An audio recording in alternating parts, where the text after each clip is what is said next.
महाराष्ट्र हादरलाय, संताप उसळलाय आणि प्रश्न एकच, अशा नराधमांना शिक्षा कधी मिळणार? पुण्याच्या नसरापूरमध्ये घडलेल्या एका चिमुकलीवरील अत्याचाराने राज्यभरात संतापाची लाट उसळली आहे. रस्त्यावर जनता आणि आता प्रशासनाच्या दारात राजकीय संघटना.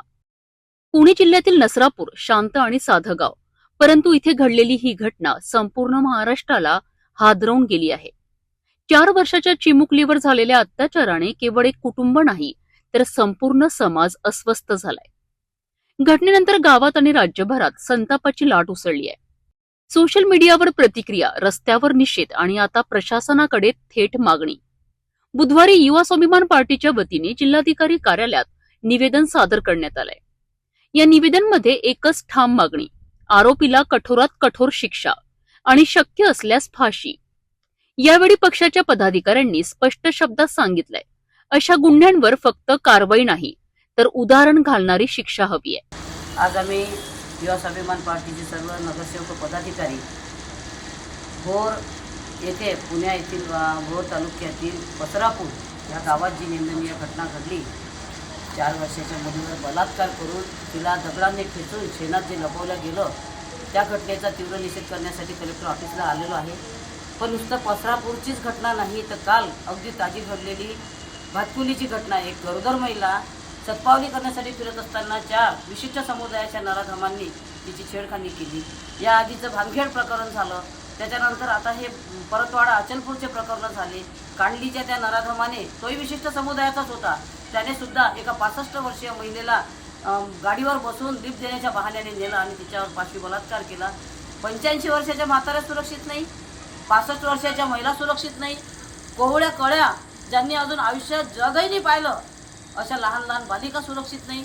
म्हणजे आता महिला, मुलांनी, लेकरांनी खेळायचं सुद्धा नाही, शाळेत कसं जायचं, पालकांनी रात्रंदिवस त्यांच्या रखवाली करायची का, मग आपलं पोट कसं भरायचं, ह्या गोष्टीचं विशेष चिंतन करण्याची वेळ आलेली आहे. प्रशासनाकडे आज आम्ही तीव्र निषेध व्यक्त करायला आलो आहे.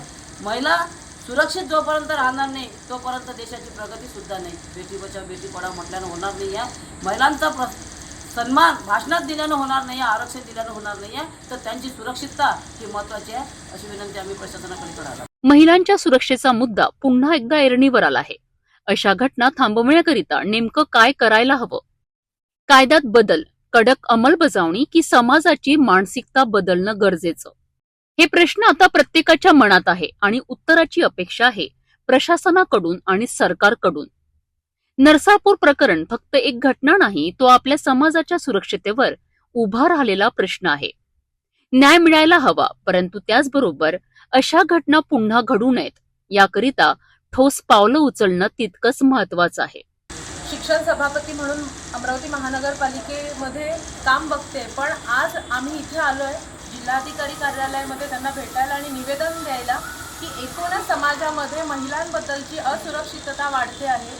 विविध शहरांमध्ये, ग्रामीण भागामध्ये महिलांवरचे, स्त्रियांवरचे अत्याचार वाढत आहेत आणि त्याच्यामध्ये चिमुकल्यांचे जीव पण जात आहेत. तर सर्वात महत्त्वाचं महिला सुरक्षितता वाढावी आणि लॉ अँड ऑर्डरबद्दल समाजामध्ये एक भीतीचा असं आधार असला पाहिजे. कारण आता मला असं वाटतं की लोकांना भीती राहिलेली नाही आहे कायद्याची, त्यामुळे गुन्हेगारी वाढते.